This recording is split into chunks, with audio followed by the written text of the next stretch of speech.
falando da personalidade da pessoa. Aí, ó.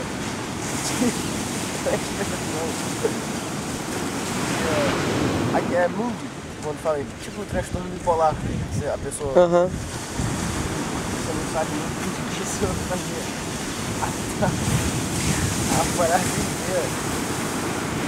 Aí, falando, né, que você nunca pode saber, você nunca sabe o que a pessoa tá pensando. Por exemplo, quando ela fala, aí tava com M, pra você completar, né? Assim, era um contexto da frase e tinha o M pra começar a ser escrito muito. Aí, faltando 10 segundos pra acabar a prova e não sabia o botão do motherfucker. Mentira. Cara, tava certo, no contexto da frase encaixou a expressão.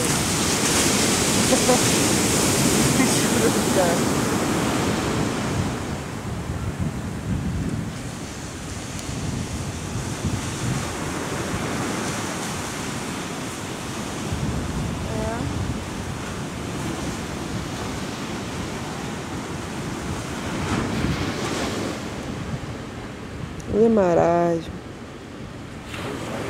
Marasmo. Morado na cagada.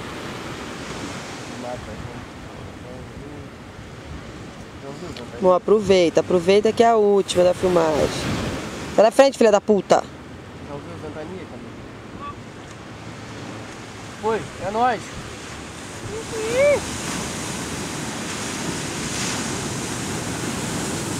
Ah, garoto do sul. Filho da puta!